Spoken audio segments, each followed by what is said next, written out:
Alors, j'ai le type d'handicap, j'ai été amputé des 4 membres suite à un choc électrique avec une ligne haute tension. Donc on m'a coupé les bras et les jambes pour me sauver la vie. Donc on appelle ça, que je me suis appelé, j'ai un peu de mémoire, donc polyhandicapé, ouais, des 4 membres. Alors, ils n'ont pas annoncé réellement, c'est-à-dire que j'étais dans une phase de sommeil, une phase de, pas de coma artificiel, c'était plutôt de la morphine à haute dose, donc ça fait que je m'endormais assez souvent. Je pense que ça va être fini là. Donc je m'endormais assez souvent, j'avais des phases de réveil très brèves, mais le cerveau n'était pas là, quoi. Tu vois, j'étais réveillé, j'arrivais à discuter avec 2-3 personnes, mais je me rendormais très très vite. Donc on m'annonçait pas, c'était plutôt à mes parents qu'on disait, voilà, on va pas pouvoir lui sauver la jambe droite, on va pas pouvoir sauver la jambe gauche, et ainsi de suite, tu vois, au fur et à mesure. Et quand je me suis réveillé, la première réaction, qui est une réaction, je dirais, humaine, c'est de dire, ok, ma vie, elle s'arrête là, quoi. Tu peux pas aller plus loin. Tu peux pas imaginer une vie en étant d'abord valide, après tu as un accident et tu deviens une personne handicapée. Le premier réflexe, c'est de dire, je vais mourir. C'est un réflexe humain, c'est de dire, mais quelle va être ma vie sans bras et sans jambes? Est-ce que je vais pouvoir exister, tu vois, au sein de la société? Est-ce que je vais pouvoir encore parlementer encore un papa, tu vois? Et ça, c'est ça les questions qui te harcèlent. Donc, tu n'as pas envie de vivre, tu as envie de mourir. Donc, tu te laisses mourir. Et tout le monde vient tenter sa chance. Le psy, les infirmières, tes parents, ta famille, ma grand-mère. Et c'est un oncle de mon ex-femme qui m'a dit, écoute, Jérémy est là, j'avais un petit garçon qui avait 7 ans, et Grégory vient de naître parce que mon bébé est né 2 mois après l'accident. Il m'a dit, ça serait bien que tu sois là pour les guider sur le chemin de la vie. Et ça m'a réveillé. Et j'ai dit, bah ouais, mais de petits gars, faut que je sois là quand même. Et donc je me suis mis en action. Et donc j'ai décidé de vivre. D'où le titre de mon premier livre, j'ai décidé de vivre. D'accord, d'accord. Mais pour... je vais encore être embêtant. Il faut vraiment approfondir, parce que c'est vraiment important cette question-là. Quand tu rentres dans le monde du handicap, il y a 5 phases à franchir. Les 5 phases que je vais vous expliquer, peut-être qu'on va rester bloqué sur une phase, et on n'arrivera jamais à faire les 4 autres. D'accord? La première phase, comme je vous disais tout à l'heure, la négation. C'est pas moi. J'ai pas eu cet accident. Pourquoi moi? Les fameux pourquoi qui vous attaquent. Et il n'y a pas de réponse. D'accord? Mais ça fait partie du processus de guérison. Ensuite, vous avez donc la négation, vous avez l'acceptation, enfin d'abord le deuil, ou alors les deux peuvent être pratiquement mélangés. On dit qu'on va passer par le deuil et après l'acceptation, d'accord? Mais aussi vous avez une phase de négociation. La phase de négociation, c'est que vous êtes tout seul dans votre lit, tu dis bon bah ok, il te manque une jambe, non il t'en manque 2. Bon, il te manque un bras, non, il te manque les 2 bras aussi. Ouais, mais peut-être tu pourras faire ça. Non, tu pourras pas faire ça. Non, arrête tes conneries, c'est pas la peine. Mais si, attends. Non, tu peux peut-être faire ça quand même. Tu vois, ça c'est la négociation. Tu négocies avec toi-même, tout seul dans ton lit. Et après, tu as la phase de colère. Donc la phase de colère, moi, elle est arrivée, par exemple, seulement 7 ans après mon accident. Tu vois, c'est pour ça que je te dis que ces 5 phases-là, ça peut être dans n'importe quel ordre. En général, ça commence toujours par la négation, ou des fois, ça peut commencer aussi par la colère directement. C'est pour ça que vous allez rencontrer aussi peut-être des personnes handicapées qui vont rester bloquées sur la négation toute leur vie. Ils vont pas bouger, c'est pas eux. Ils n'ont jamais eu d'accident, ils sont pas handicapés. Tu peux rencontrer une personne handicapée qui va être dans sa phase de colère tout le temps, toute sa vie. Parce qu'elle n'aura pas eu la chance que moi j'ai eu d'avoir un soutien. Des amis, de la famille qui m'ont aidé en permanence et qui m'ont aidé à remonter la pente. Tu vois, et si une personne handicapée est toute seule, bah, elle va peut-être rester dans sa phase de colère toute sa vie. Tu vois. Moi aujourd'hui, je suis une personne en situation de handicap qui est bien, qui aime bien son existence parce que j'en ai fait quelque chose. Voilà. Alors professionnel, bah, ça a arrêté tout de suite ma carrière. Hein. Donc plus de carrière professionnelle. Donc, et après, j'imagine, je dirais que j'ai une autre philosophie de vie. Avant, j'avais un plan de carrière. Je voulais réussir. Je voulais réussir dans mon entreprise. Je voulais faire plein de choses, tu vois. Et à partir du moment où j'ai eu l'accident, mon parcours de vie a changé. C'est-à-dire d'abord s'occuper de ma famille. Tu vois, j'ai mis un certain temps. Et après, je me suis lancé dans le sport. Tu vois, avoir une autre activité. Et j'ai écrit déjà 2 livres et j'ai le 3e qui va sortir au mois de février. Tu vois, donc voilà. Au début, ça a été très dur d'accepter ce handicap. Il y a un long parcours de vie avant d'accepter tout ça. Et après, bah, il faut redémarrer socialement. Alors professionnel, je te l'ai dit, voilà. Après, j'ai été licencié, on s'est arrangé.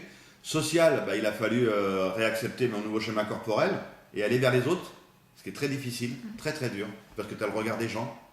Et le regard des gens est hyper compliqué à aborder au départ. Au début, quand tu sors, tu baisses la tête. Tu n'oses pas regarder les gens et tu as honte. Tu as honte de ton handicap. Et après, au fur et à mesure, tu comprends que le regard humain, c'est naturel. C'est humain. On est tous pareils. Et moi, le premier. Avant que je sois une personne handicapée, quand je vois une personne handicapée dans la rue, ben, je regardais, je me posais des milliards de questions en me disant mais qu'est-ce qu'il a eu, qu'est-ce qu'il a, qu'est-ce que c'est je vois quelqu'un de différent, ben, je me pose des questions, donc je le regarde. Alors tu as des regards compatissants. Là c'est un peu emmerdant par contre, c'est quand oh là là le pauvre, c'est triste, hein. Oh. Tu as des regards curieux. Oh merde, oh dis donc, il manque de jambes, oh dis donc, il n'y a pas de bras non plus, oh fais voir derrière, limite il va te pousser pour voir ce qui se passe derrière, tu vois. Tu as tous les styles de regards qui sont... et après tu comprends que c'est humain, on est tous pareils. Donc tu ne regardes plus, tu avances. Les gens te regardent, mais c'est normal. Voilà. Alors privé, privé, il a fallu du temps aussi pour tout, quoi. C'est toujours pareil, quoi. Tu vois, moi j'avais une épouse, elle est restée 7 ans avec moi. Et après, bon, au bout de 7 ans, elle a rencontré quelqu'un d'autre et tout, elle a refait sa vie. Et puis c'est comme ça, mais socialement, ce qui a été dur pour moi, c'est que je me suis dit, mais est-ce que quelqu'un va être capable de m'aimer moi, sans bras et sans jambes? Est-ce que c'est possible? Tu vois, c'est ça la question qui m'a heurté pendant 3 ans. Et puis un jour, je me suis dit, merde, mon vie, il est temps moderne quand même. Alors je me suis inscrit sur Internet, sur les sites de rencontres. Et j'avais mis la photo, mais j'avais mis que ma tête. Le reste, c'était un pochette de surprise. Et puis j'ai rencontré Susanna, tu vois, ça fait un peu plus de 9 ans qu'on est ensemble. Et puis, tu vois, elle a 3 filles, moi j'ai 2 garçons. On a un chien borgne, 3 chats et un cochon d'Inde. Donc voilà, socialement, après, voilà, j'ai refait ma vie. Enfin, moi j'aime bien le montrer que tout est possible.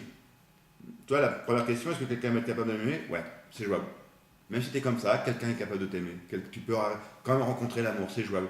Est-ce que tu peux faire du sport? Bah ouais, je me suis lancé dans le sport, je me suis entraîné pendant 2 ans comme un dingue.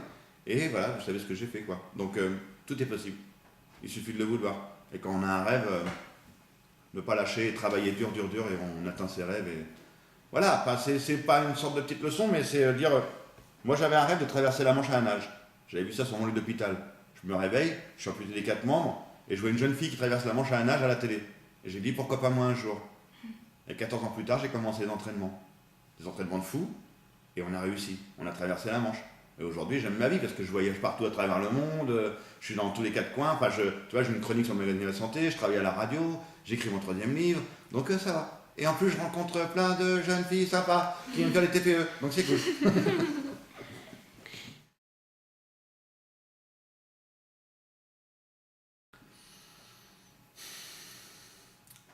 Discrimination, le mot est fort, mais c'est vrai que tu as raison parce que la plus grosse discrimination, moi j'ai eu la chance d'avoir de la famille et des amis comme je l'ai dit tout à l'heure, c'est vrai que la plus grosse discrimination encore dans notre pays, c'est le handicap.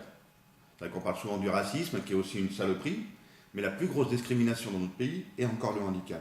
Discrimination à l'emploi, discrimination à la formation, discrimination à l'accès à l'école, surtout aux études. Maintenant, au primaire, on arrive déjà à placer les enfants sur le handicap.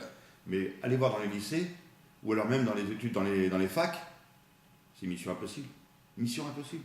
Un jeune qui est en situation de handicap, pour qu'il aille à Bac+3 et Bac+5, il faut vraiment qu'il ait du courage et qu'il lâche pas l'affaire, quoi. Parce qu'il n'y a pas beaucoup de place. Les aides humaines n'existent pratiquement plus à partir du moment que tu quittes à partir du collège. Après le collège, ça devient très difficile, l'aide humaine. Et alors l'université, je t'en parle même pas, ça n'existe pas, quoi. Donc voilà. La plus grosse discrimination, c'est le handicap. Moi, j'ai souffert surtout de réflexion, de choses comme ça. Il y a une fois...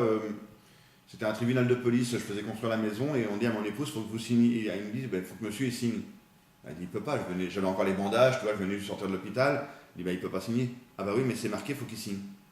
Je dis, c'est pas grave, je dis, fermez les yeux, elle va signer et tout. La nana voulait absolument rien savoir, quoi. J'existe plus.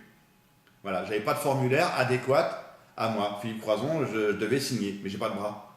Comment je fais? Voilà, tu vois, c'était un peu bête, quoi. C'est ce genre de bêtises comme ça qui te font mal. Il y a eu des fois où aussi une aide-soignante était rentrée dans ma chambre et j'avais envie d'aller aux toilettes, la grosse commission, et j'ai dit j'ai envie d'aller aux toilettes. Et la dame a dit fallait que ça tombe sur moi. J'ai eu mal, mais tu ne peux pas savoir à quel point j'ai eu mal. Je me suis senti super handicapé. Je lui ai dit excusez-moi, je dis partez, quittez ma chambre. Et j'ai pleuré toute la nuit. C'est la première fois que je pleurais à cause de mon handicap, tu vois. Et j'ai dit mais voilà, là c'était de la discrimination. J'ai dit mais mince, c'est pas de ma faute, quoi. Je veux dire, pourquoi on me dit ça maintenant? Et après, j'avais été voir le matin, il y avait l'ergothérapeute, Mademoiselle Boîte, qui était une nana super extraordinaire. Elle avait à peu près, Françoise Boîte, elle avait à peu près une cinquantaine d'années, tu vois. Et c'était l'énergie du centre de rééducation. Elle avait une grande voix et tout. T'entends lesquelles le matin? Ah, bonjour! Et le matin, elle dit, t'es pas comme d'habitude, Philippe, il y a un truc qui va pas. Je dis, non, je m'en fous, je vais à la rééduc. Elle dit, non, il y a un truc qui va pas. Et qu'est-ce qu'il y a? Je lui explique ce qui s'est passé. Et elle appelle le médecin-chef et tout ça. Et après, on l'a jamais revu, la dame qui m'avait dit ça. Et tu avais tous les papis et les mamies qui venaient me voir dans le centre. Oh merci Philippe, elle était méchante avec nous et tout, elle est partie. Oh c'est super ce que tu as fait. Tu vois, mais moi j'ai rien fait. Ben, voilà, tu vois. Et il y a une fois aussi, je suis sorti dans un centre commercial, c'était à Paris. Première fois, je sortais aussi avec mon petit bébé, tu vois, j'avais Grégory qui était tout petit. Maintenant il a 19 ans, il est dans le fond du jardin, là-bas, il s'amuse. Et c'est un petit bébé et on était dans un magasin, on allait acheter une poussette. Et j'avais pas de fauteuil électrique encore. Tu vois, et mon épouse, alors attends, elle poussait le fauteuil et tirait le landau. Tu vois, au milieu. Et moi, je sais pas ce qui m'a appris à Paris, tu sais, t'as des descentes comme ça pour les fauteuils. C'est comme un escalator. Mais les fauteuils, ils se coincent avec les roues dedans. Et moi, le fauteuil roulant, il se coinçait pas. J'ai dit, viens, on va prendre l'escalator. Et tout est parti en l'air et tout. Il y a des gens qui nous ont rattrapés, des messieurs qui nous ont aidés et tout. Et là, il y a une maman qui est passée avec ses 2 enfants et son mari, et qui a dit tout fort, qui a dit, bah, ces gens-là, il ne faudrait pas les laisser sortir. Et tu vois, je me suis pris une claque, mais encore une fois, mais monstrueux, quoi. Et ce qui est bizarre, c'est que c'est les gens autour de moi qui ont réagi. Moi, je suis parti, ça m'a blessé. Mais les gens autour de moi, les gens qui ont entendu ça, sont attaqués la dame. On dit, mais comment vous pouvez dire une chose pareille, madame, vous vous rendez compte, mais ça va pas et tout. Donc, tu vois, il y a encore beaucoup de choses à améliorer. Ah, je crois que je l'ai dit un petit peu tout à l'heure. Ouais, si en regardant la télévision, c'est vrai que pour passer le temps, tu regardes la télé, et je zappe et je tombe sur une émission de Thalassa, et je vois une jeune fille, Marion Hans, elle a 17 ans. C'est sa 2e tentative. Elle avait déjà fait une première tentative à l'âge de 16 ans. Il faut savoir que pour s'entraîner pour la manche, il faut 2 ans d'entraînement. Ça veut dire qu'elle a commencé l'entraînement à 14 ans, 13-14 ans. Et je me demande même, enfin après on s'est rencontrés, mais même comment elle a pu avoir cette idée-là, à cet âge-là, de traverser la Manche à la nage, tu vois. C'est sa 2e tentative, et je vois le dépassement de soi. Je ne connais pas encore le phénomène du dépassement de soi. Je viens juste d'être amputé des 4 membres, donc je ne connais pas encore le phénomène. Je n'ai pas encore été en centre de rééducation. Et je vois cette fille qui se bat contre les démons, qui nage, et son équipe qui dit, allez Marion, tu vas y arriver cette fois-ci, allez vas-y, tu vas y arriver Marion. Et elle va au bout. Et c'est là que je te dis, je pense que c'est la première fois que j'ai oublié que j'étais devenu une personne handicapée. J'ai ouvert un petit tiroir, j'ai dit, pourquoi pas moi un jour. Et je referme le petit tiroir. Et j'y pense pas tous les jours. Hein. Et un jour, je dis à mon père, je me souviens, on était au bord de la mer, je dis, papa, je crois que j'ai envie de traverser la Manche à la nage. Et j'ai vu dans le regard de mon père, il a dit, merde, il a pas que les bras et les jambes qui ont cramé, ça va avec. Et donc, mais bon, et voilà, 14 ans après, j'ai fait un saut en parachute à 4600 mètres d'altitude. Et il y avait des journalistes en bas qui m'ont dit, c'est quoi ton prochain rêve? Je dis, oh, j'ai un vieux rêve, il est rempli de toiles d'araignée, j'ai envie de traverser la Manche à la nage. Et puis voilà, on est parti dans l'aventure. Donc voilà, l'envie, elle est venue de là. Sur mes d'hôpital, je m'étais fait une promesse. Et bizarrement, je ne connaissais pas la traversée de la Manche. Et je te promets, hein, ça s'est fait sur un plateau télé, sur France 3, au journal du 19-20. Je réagissais au discours du président de la République. Et Susanna était avec moi depuis 2 ans, tu vois. Ça faisait 2 ans qu'on se connaissait, je ne lui en ai même pas parlé. Hein.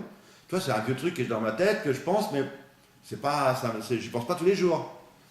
Et je fais le plateau télé en réagissant au discours du président de la République, Nicolas Sarkozy à l'époque, sur le handicap. Et la journaliste, à la fin de l'interview, en plein direct, elle me dit, alors comme ça, Philippe Croison, vous allez traverser la Manche à la nage? C'est sa collègue qui avait passé la formation. Et là, il y a mon vieux tiroir rempli de toiles d'araignée qui s'est ouvert. Il y a un truc qui est sorti, qui arrive à ma bouche, qui a fait oui. Et là, je dis, qu'est-ce que je viens de dire? Mais t'es dingue. Je dis, pourquoi j'ai dit oui? Et là, je sors du plateau télé, Susanna me dit, mais c'est quoi la traversée de la Manche? Tu m'as jamais parlé de ça. Ben, je dis, je te promets, je ne sais pas ce que c'est non plus. Et 14 ans après, on vient à la maison, on se met là, on tape traverser de la Manche à la nage. Et là, je vois 34 km à vol d'oiseau. Je dis, merde, je sais pas nager. Et voilà, taux de réussite chez les personnes valides, 10%. Et là, je dis, waouh, c'est la galère. Je regarde Susanna, je dis, je le fais seulement si tu me dis oui, quoi. Et par amour, elle a dit oui. Et elle n'imaginait pas que ça allait être aussi dur que ça. Donc voilà pourquoi j'ai traversé la Manche à la nage. Et qu'on y a été quand même, malgré la difficulté. Ben après, je l'ai écrit dans mon 2e livre qui s'appelle J'ai traversé la Manche à la nage. Et dedans, il y a. Enfin, c'est plus une histoire d'amour que l'histoire de la traversée. Et à la fin, j'explique. Dans le bouquin, il y a le dépassement de soi, mon dépassement de soi, les entraînements tous les jours, et le dépassement de soi de Susanna, et surtout le don de soi. Parce qu'elle m'a offert sa vie. Parce qu'après, j'avais promis d'arrêter, mais après, on est parti pour les 5 continents. Donc, ça a été 5 ans où elle m'a offert sa vie pendant 5 ans, pour que je puisse réaliser mes objectifs et mes rêves. Donc, un bon coup de chapeau, franchement. Mais voilà, tout est possible.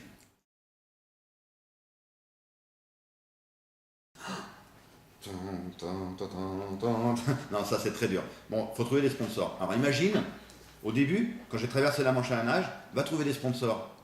Quand tu appelles quelqu'un, une entreprise privée, tu dis bonjour, je m'appelle Philippe Croison, je veux traverser la Manche à la nage, je recherche des sponsors. Ah, c'est génial, c'est un beau projet. Je suis pas sportif, mais je vais le devenir. Hein. Je suis gras comme un petit lardon pour l'instant, mais je vais me transformer. Hein. J'ai une belle équipe, là, je vais y arriver. Bon, un autre détail, c'est que j'ai pas de bras et pas de jambes. Et là, t'entends rigoler, on raccroche. Tu vois? Ou alors, j'ai envoyé des centaines, des centaines et des centaines de mails. Je m'entraînais le soir, j'envoyais des mails à toutes les entreprises, les fondations, les machins. J'avais jamais eu de réponse. Ou alors, c'était non, ou machin. À chaque fois que j'ai eu des partenaires, c'est quand j'ai eu un entretien avec eux. Discuter avec eux, tu vois. Dire, voilà, ça c'est mon projet, je vais faire ça, ça, ça et ça, mais j'ai besoin d'argent, j'ai besoin de vous. Et bien là, ils ont dit oui. Ça a marché à chaque fois. Mais il fallait une rencontre, il fallait un entretien directement avec le chef d'entreprise. Après, les premiers qui m'ont aidé, ça a été les élus. Tu vois, le conseil général de la Vienne, ainsi de suite, la ville de Châtellerault. Voilà, ça c'était les premiers à m'aider. Et après, il a fallu, au fur et à mesure des mois d'entraînement, ben, les gens ils m'ont regardé et dit, ah, il s'entraîne quand même. Ah, il commence à progresser. Bon, on va peut-être l'aider alors. Tu vois, au début, tout le monde te regarde, c'est un extraterrestre, il est fou, il va jamais y arriver. Et au fur et à mesure que tu t'entraînes, il y en a qui commencent à croire en toi et qui commencent à approcher. C'est pour ça qu'au début, à la traversée de la Manche, on est deux, Susanna et moi, et à la fin, il y a plus de 200 personnes qui ont travaillé sur le projet. En 2 ans de temps, il y a plus de 200 personnes qui ont travaillé sur le projet. Tu te rends compte, les ingénieurs, les gendarmes, enfin partout où je passais, il y a des gens qui nous aidaient, quoi. Donc c'était quelque chose de fort. Et après, pour les 5 continents, je ne vais pas dire que c'était plus facile parce que j'avais réussi un exploit incroyable de traverser la Manche, mais on passait d'un budget de la traversée de la Manche à 40 000 euros. Les 5 continents, c'était 400 000 euros. Tu vois, c'était un gros budget, donc il fallait trouver des plus grosses entreprises encore. Et trouver des médias, et trouver ceci, donc pour faire parler de toi et arriver à trouver l'argent pour relier les 5 continents à un âge. Parce que c'était une grosse équipe, hein, c'est une équipe de 10-12 personnes qu'il fallait déplacer à chaque fois, et après là-bas les sécurités surface, les gardes du corps, parce qu'on avait des pays qui étaient très très dangereux, il y avait beaucoup d'organisations, quoi. Donc tout ça, ça coûte très très cher. Mais ça, c'est le lot de tous les sportifs. Hein. C'est pas seulement parce que c'est un handicapé, hein. C'est vraiment tous les sportifs, c'est comme ça aujourd'hui. Hein. Faut trouver des sponsors et tout. Donc, pas en e-sport, parce qu'attention, en e-sport, on n'est pas potes, mais. Non, bah voilà. Alors, ambassadeur du handicap, si tu veux, et en e-sport, si tu veux, je le prends quand même. Il y a le sport adapté aussi. Hein. Attention, il y a deux. Je cherche le mot. Voilà, merci. 2 fédérations. J'ai une assistante sur ma gauche, vous ne la voyez pas, mais là, on verra après. Il y a la fédération d'e-sport et la fédération du sport adapté. Vous connaissez la différence? Alors le handisport, c'est tout ce qui est handicap moteur, ainsi de suite, et sport adapté, tout ce qui est handicap mental. Hein, voilà. Donc, c'est suite à la traversée de la Manche, hein, malgré moi, quoi. Je suis devenu ambassadeur. Enfin, je dis bien malgré moi, parce qu'au départ, je voulais juste réaliser mon rêve. Tu sais, c'était même pas médiatique, cette histoire. C'est devenu médiatique quand j'ai eu les ennuis en Angleterre. J'avais plus de bateau, on était en pleine tempête, c'était le bazar total. Moi, j'ai appelé les ministres, les machins, en disant ouais, je ne peux pas me laisser faire et tout, ça va. Et là, les médias, la BBC en Angleterre a commencé à en parler. France 3 Poitou-Charentes m'a suivi pendant 2 ans, parce que c'est ma région, tu vois. Mais tous les médias nationaux, tout le monde s'en foutait. Et quand j'ai eu ce problème en Angleterre, qu'il a fallu retrouver, parce que les Anglais me demandaient 3 000 euros de plus en liquide et tout ça, enfin une arnaque pas possible. Et il y a un pêcheur anglais qui voulait venir, donc il y a un bâtiment militaire de l'armée qui m'a attendu à la frontière entre la France et l'Angleterre. Il y a un hélicoptère qui s'est déplacé. Enfin, c'était, ils ont un escadron de gendarmerie qui avait envahi 800 parce qu'il y a une ministre qui voulait venir. Tu vois, tout ça, ça a déclenché les médias. Et là, ils ont dit, mais c'est quoi ce mec qui n'a pas de bras et pas de jambes qui veut traverser la Manche? C'est quoi ce bordel qu'il est en train de nous faire en Angleterre, ce mec-là? Et quand on arrive au bout et qu'on réussit, t'imagines la tempête médiatique. Et quand je suis arrivé après du côté français, il y avait la BBC, il y avait CNN, NBC, toutes les chaînes américaines, il y avait AP, enfin plein de médias partout, les camions avec des paraboles et tout. Je dis mais c'est quoi ce bordel? Je te jure, c'était de la pure folie. Et là ils sont tous sautés sur moi et tout. Mais je suis revenu 2 jours après seulement. Ils voulaient, normalement je devais traverser, arriver en France, poser mes fesses. On a le droit qu'à 10 minutes parce que l'Angleterre c'est pas l'espace Schengen. Donc je retournais en Angleterre, même si je suis français, et repasser. Mais il arrivait un truc qu'on n'avait pas prévu. C'est que normalement je devais faire ça dans la foulée, mais avec l'équipe on ne pouvait pas se séparer. C'était impossible. C'est-à-dire qu'on s'est regardé, on a dit bon qu'est-ce qu'on fait? Et on reste. Et j'ai pris la décision, je dis on reste. On va bien dormir et demain on avisera. Et le lendemain, mes parents ont fait le voyage, sont venus, les amis, tout ça. Et là je regarde toute mon équipe, je dis on reste. Et là les médias, mais c'est des fous furieux de l'autre côté. Ouais mais c'est quoi ce bordel? Nous on va partir. C'est pas grave, partez, hein, je m'en fous. Ouais mais non, c'est pas possible et tout. Et puis je suis revenu 2 jours après en France, quoi. Et quand je suis arrivé à 800, là où je suis allé tous les médias, et ils foncent dessus, et Susanna avait filmé avec un petit caméscope comme celui-là, toute la traversée. Et là, les médias, TF1, AP, l'agence américaine et tout ça, donnez-nous votre caméscope, les images vont faire le tour du monde, vous allez devenir célèbre et tout ça. Et là, je les regarde, je dis, non, même pas en rêve, je n'aurai jamais mes images. Je dis, vous voulez des images? Je dis, là, vous voyez la dame qui est là-bas, France 3 Poitou-Charentes. L'homme, il dit, c'est quoi France 3 Poitou-Charentes? Il était dingue ou quoi? Je dis, non, mais vous allez la voir, ça fait 2 ans qu'elle me suit. Ça fait 2 ans qu'elle me fait confiance. C'est elle qui a pris le pari il y a 2 ans. J'étais rien, elle a dit, ok, on va te suivre pendant 2 ans, on va suivre tes entraînements au lac de Saint-Cyr et tout ça. Je dis, allez les acheter, les images. Elles sont là-bas, elles sont disponibles. Et là, les mecs, pendant 1 heure, ils m'ont pas lâché. Et même elle, François, vient voir, elle dit, mais non, Philippe, donne ton caméscope, t'es dingue. Je dis, non, non, mais même pas en rêve, je dis, ils vont te les acheter, les images. Et ils ont acheté. Donc voilà. Faut jamais rien lâcher. Faut toujours rester droit dans ses bottes, ça c'est hyper important. Enfin, être fidèle aux gens qui te font confiance. Et ça, c'est toujours gagnant. Tout le temps. Tout le temps, tout le temps. Parce que maintenant, tu vois, France 3, je peux demander n'importe quoi. Bah, le moindre truc que je fais, ils sont avec moi. Donc, tu vois, ça veut dire que ça a fonctionné. Donc voilà comment c'est devenu cette histoire de dingue. Et après, on me demande partout, allez aux États-Unis, allez machin. Et je dis, mais oh, je suis coupé en 4, je peux pas faire mieux. Voilà.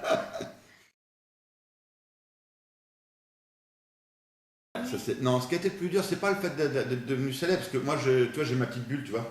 À la maison, il y a la vie à Paris, et il y a la vie ici chez moi. Tu vois, je suis à 1h30 de Paris en TGV, donc c'est la proche banlieue. C'est plus facile de prendre le TGV que de rouler à Paris en voiture. Donc j'ai ma vie à Paris, où là je dors à l'hôtel, je fais mes machins, mes émissions, mes trucs comme ça, et je rentre à la maison et là je suis bien. Et là il n'y a plus rien qui peut rentrer, là tu vois, là, je suis peinard. Donc et ça je protège bien ma famille pour ça, tu vois.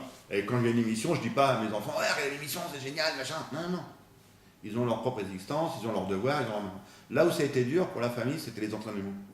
Pendant les 4 ans d'entraînement qu'on a vécu, les 2 premières années pour la manche, après c'était un peu plus facile et j'ai eu plus d'aide, parce que après j'étais connu, donc j'ai eu des gens qui m'ont aidé pour mes entraînements. Mais quand il fallait s'entraîner avec Susanna m'accompagnait au lac de Saint-Cyr, tu vois, et partout où j'allais, les enfants ils en pâtissaient. C'est-à-dire que c'était dur, il n'y avait plus tellement de vie de famille. Parce que moi je nageais pendant des heures et des heures et des heures. Et l'entraînement, j'avais un préparateur physique, un institut qui venait, tu vois, il n'y avait que ça. Pendant 2 ans, il y avait un objectif à atteindre. Et on a même eu des mariages dans la famille. Moi, je n'allais pas au mariage. Parce que j'avais un entraîneur qui était tellement dur qu'il me dit non. Une fois, j'avais fait le téléthon et je rentre le lundi matin, regarde mes chronos, il t'a fait quoi ce week-end? Je fais le téléthon comme je fais tous les ans, quoi. Et là, mon entraîneur était tellement. Tu vois, c'est Philippe Lucas, mais en fille. Philippe Lucas, c'est l'entraîneur de natation de Laure Manodou. Et elle m'a regardé droit dans les yeux, elle me dit c'est soit le téléthon ou la manche. Tu me refais un truc pareil, tu me revois plus jamais. Tu recommences pas. Hein. Parce que c'est ton entraîneur, donc il faut que tu l'écoutes, c'est elle qui t'emmène à la victoire. Hein. C'est comme vous, vos profs, hein, et ainsi de suite. Donc tu dois l'écouter, tu dois dire, ok, pardon, mais la coule pas, je vais m'entraîner. Et donc il n'y a que ça qui compte. Donc c'était dur pour les enfants, c'était long. Alors malheureusement, non. Non, il n'y a pas de loi, Tu vois. Je dis malheureusement non parce que dernièrement, il a été créé des centres de formation pour les personnes handicapées au sein des CREPS. Donc l'exemple le plus frappant, je ne sais pas si vous avez entendu me parler de mon petit mini-moi Théo, qui est un petit garçon que j'adore, qui est aussi amputé des 4 membres et qui s'est mis à la natation. On était le voir avec la ministre dernièrement et tout ça, parce que j'ai voulu communiquer là-dessus, parce que je trouve ça génial. Mais malheureusement, il n'y a pas de moyens. Tu vois, ce gamin-là, il a 13 ans maintenant, il veut devenir sportif de haut niveau, il veut avoir la médaille d'or aux Jeux paralympiques. Il progresse à une vitesse dingue. Là, il vient de faire le 4e temps mondial. Pour te dire, à la vitesse de progression qu'il va, il a des épaules, il s'est développé, mais un truc de fou. Et voilà, c'est son rêve, c'est son objectif. Et bien, quand il a fallu qu'il aille à Vichy, tu vois, aujourd'hui, on a des MDPH, vous connaissez, hein, Maison départementale des personnes handicapées. Et bien, ce gamin, il habite en Lorraine. Donc, très loin de Vichy, hein, un autre département. Et bien, quand il a fallu aménager sa chambre, on a demandé à la Lorraine, de là où il est. Ils ont dit, non. Il s'en va à Vichy, demandé à la MDPH de Vichy. On a demandé à la MDPH de là-bas. Ils ont dit, non, il habite là-bas.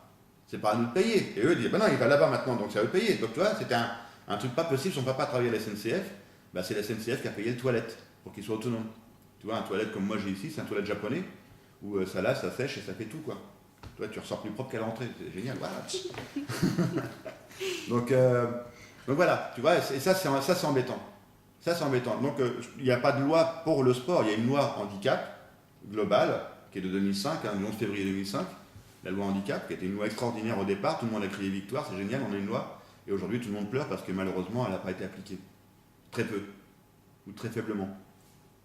Donc voilà, il faudrait peut-être créer peut-être une loi parallèle ou un décret qui dirait ok, on a nos jeunes qui veulent devenir sportifs, comme tous les sportifs, tout jeunes qui veulent devenir sportifs de haut niveau, mais ils sont en situation de handicap.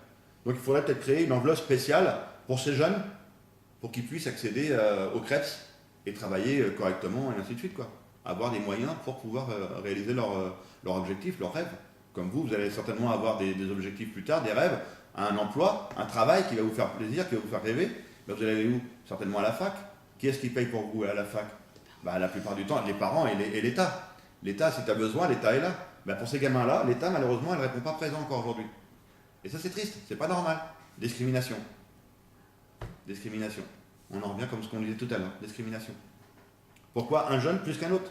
Tu vois, normalement, liberté, égalité, fraternité, hein, c'est pour tout le monde. Donc voilà. T'en bouge pas, je reviens, je vais me remettre à la même place, mais je vais te mettre un peu de lumière. Hein? D'accord. Le soleil se couche. En fait, il y a plein de questions qui me aider, mais il répond sans. Ah, je vais avoir un bon petit café froid. Hein? Merci de me faire parler, puis voilà.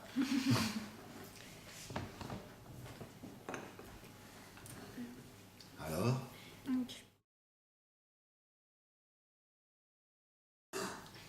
Ah ben il a tout modifié. Je veux dire qu'après, plus rien n'est adapté pour toi, quoi. Après, il faut tout changer, il faut tout modifier. Tu vois, par exemple, pour conduire la voiture. Je conduis une voiture et je touche pas au volant ni aux pédales. Je conduis avec un joystick. Et à la voix, à la parole. Donc accélération, freinage, direction. Comme le fauteuil, pareil. Comme le fauteuil électrique. Donc oui, il faut tout modifier, tu vois, même par exemple la salle de bain. Le toilette, la douche, la baignoire. Voilà. Et tout ça, malheureusement, ça a un coût. C'est comme je vous l'ai dit tout à l'heure, quand je dis que c'est grâce à mes parents, grâce à mes amis, que je suis une personne handicapée aujourd'hui qui est comme ça, joviale, sympa et tout, parce que je manque de rien. Ils ont créé une association, et l'association me finance tout ce que j'ai besoin pour mon matériel. Quand je vous parle de l'aménagement de la voiture, quand je conduis comme ça, d'après vous, ça coûte combien un aménagement comme ça? Juste l'aménagement, sans le prix de la voiture. Hein. Au moins 40 000 euros. Ah, t'es pas loin, plus.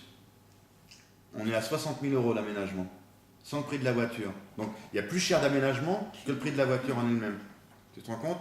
Là, le toilette japonais que je vous parlais tout à l'heure, ça coûte 5 000 euros. La baignoire, elle coûte 15 000 euros. Tu vois? Et tout ça, là-dessus, tu as pratiquement 0 € de remboursement. Là, il faut demander à la NDPH qui va faire un dossier pour une truc, et après, pendant, je crois, c'est 2-3 ans, tu n'as plus le droit de demander. Donc, il faut que tu attendes après de repasser dans le truc. Donc voilà, ça, c'est tout simplement l'enfer. Le handicap coûte tellement cher que c'est l'enfer. C'est très dur.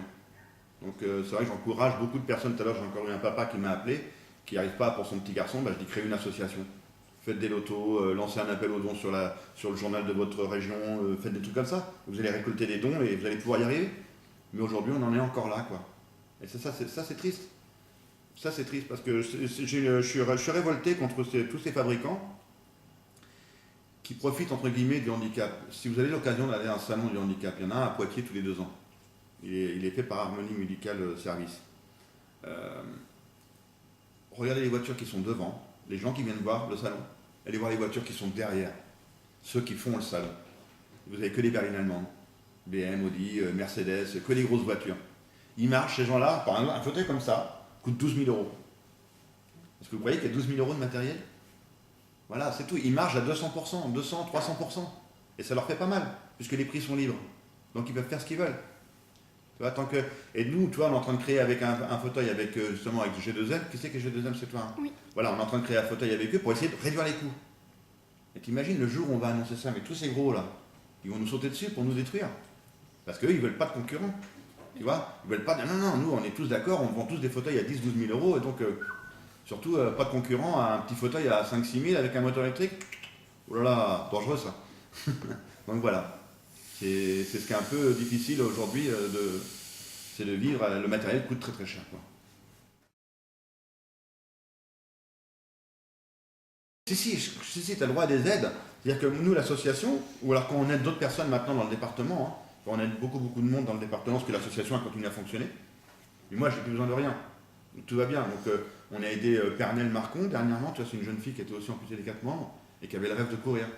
Donc il fallait trouver 20 000 euros. Les 2 jambes coûtent 20 000 euros pour courir. Et donc on a trouvé les 20 000 euros, mais on a trouvé plus que ça. Les gens ont donné tellement d'argent qu'on a financé ses prothèses de course, ses prothèses de nage, sa voiture, Et il reste encore de l'argent pour ces futures prothèses de course, tu vois. Pour te dire que les gens, enfin, c'était de la folie.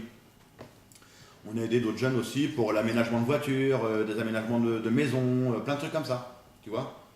Donc voilà, l'association continue à fonctionner pour ça. J'ai arrêté depuis la traversée de Bering, quoi. J'ai pas repris beaucoup de sport, j'ai été nager un petit peu de temps en temps, mais j'ai repris beaucoup de poids là. J'ai repris environ 10 kilos. Et là, il faut que je les repère parce qu'on a on a un petit objectif là, sympathique là. On va partir faire la diagonale des Fous à l'île de la Réunion.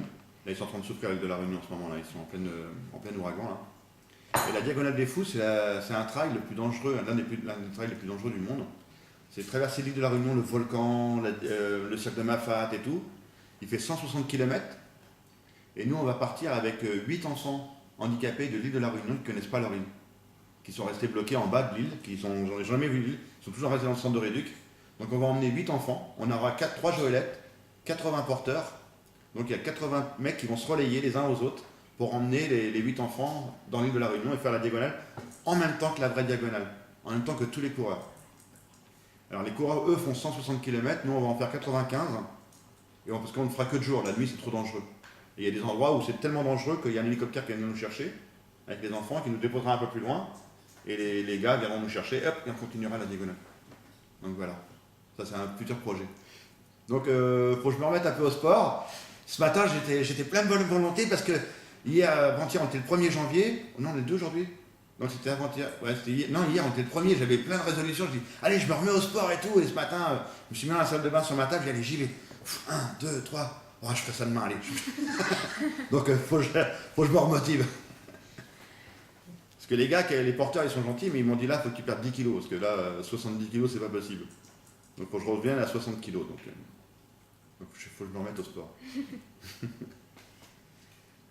Parce que c'est bien beau de traîner partout, mais quand tu manges des petits fours et tout ça, tout le temps, hein, puis que t'es sans défense, on te met dans la bouche, non, j'en veux plus, non. Donc non, c'est pas juste.